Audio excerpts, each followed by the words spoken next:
अस्सलाम वालेकुम, मैं हूँ Sadia Uzair. Welcome back to Sadia Uzair's kitchen. आज मैं आपके साथ एक टर्किश डिज़र्ट की रेसिपी शेयर कर रही हूँ, ऑरेंज लोकम या ऑरेंज टर्किश डिलाइट। बिस्मिल्लाहिर्रहमानिर्रहीम। तो इसके लिए सबसे पहले यहाँ पर हम एक शुगर सिरप तैयार करेंगे। यहाँ पर मैंने एक कुकिंग पैन को चूल्हे पर रख दिया है और इसमें शामिल किए हैं 4 कप चीनी।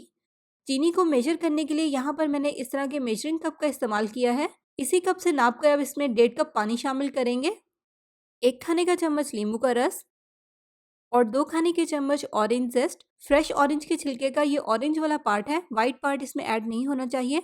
तो अब मीडियम लो फ्लेम पर इसको इतनी देर तक पकाएंगे जब तक कि शीरा अच्छे से थिक हो जाए। बॉयल आने के बाद कम से कम 4 से 5 मिनट तक इसको पकाना है।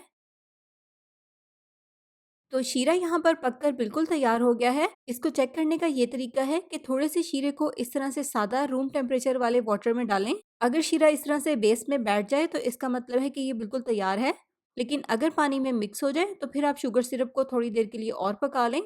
तो अब शीरे में से लेमन जेस्ट को छान देंगे और शीरे को एक साइड पर रख देंगे। और नेक्स्ट यहाँ पर अब हम एक और पैन लेंगे, लेकिन इसके नीचे अभी फ्लेम ऑन नहीं करना। पहले इसमें कुछ चीज़ों को मिक्स कर लेंगे। इसमें शामिल करेंगे 1 कप फ्रेश ऑरेंज जूस, इसी के साथ 2 कप पानी, 1 खाने का चम्मच सिरका और 1 कप कॉर्नफ्लोर। तमाम चीज़ों की मेजरमेंट के लिए यहाँ पर मैंने मेजरिंग कप का इस्तेमाल किया है।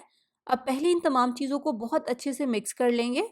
मिक्स करने के बाद इसके नीचे फ्लेम को ऑन करेंगे और इसको इतनी देर तक पकाएंगे जब तक कि मिक्सचर बहुत अच्छे से थिक हो जाए और कंटिन्यूस इसमें चम्मच भी चलाते रहेंगे। तो जब मिक्सचर थिक होकर इसकी कंसिस्टेंसी कुछ इस तरह की हो जाएगी तो फिर इसमें शुगर सिरप ऐड करेंगे, लेकिन सारे शुगर सिरप को इसमें एक साथ ऐड नहीं करना, थोड़ा थोड़ा शुगर सिरप ऐड करेंगे और अच्छे से मिक्सचर में मिक्स करते रहेंगे। जब इस तरह से एक बार का शुगर सिरप ऐड किया हुआ अच्छे से मिक्स हो जाएगा तो फिर इसमें मज़ीद ऐड करेंगे और इसे भी मिक्स करेंगे। तो यहाँ पर 3-4 पोर्शंस में डिवाइड करके शुगर सिरप को मिक्स कर लिया है। अब इस मिक्सचर को हल्की आंच पर 40 से 45 मिनट तक पकाएंगे और कंटिन्यूस इसमें चम्मच भी चलाते रहेंगे, क्योंकि मिक्सचर स्टिकी और शुगरी है इसलिए बहुत जल्दी नीचे लग सकता है। तो 40 से 45 मिनट तक पकाने के बाद आप देखें मिक्सचर की कंसिस्टेंसी कुछ इस तरह की हो गई है। अब हम लेंगे एक सेटिंग ट्रे और इसमें लगाएंगे थोड़ा सा ऑयल और इसमें ये वाला मिक्सचर डाल देंगे सेट करने के लिए। पहले इस मिक्सचर को थोड़ी देर के लिए रूम टेम्परेचर पर रखेंगे। जब ये रूम टेम्परेचर पर आ जाएगा तो इसको 5 से 6 घंटे के लिए फ्रिज में रखेंगे। आप चाहें तो इसको फ्रिज में रखकर ओवरनाइट भी सेट कर सकते हैं। और अगले स्टेप में यहाँ पर हम एक ड्राई मिक्सचर तैयार करेंगे। एक बॉल में डालेंगे आधा कप पाउडर्ड शुगर और इससे हाफ इसमें कॉर्नफ्लोर शामिल करेंगे, 1/4 कप के जितना। दोनों को अच्छे से मिक्स कर लेंगे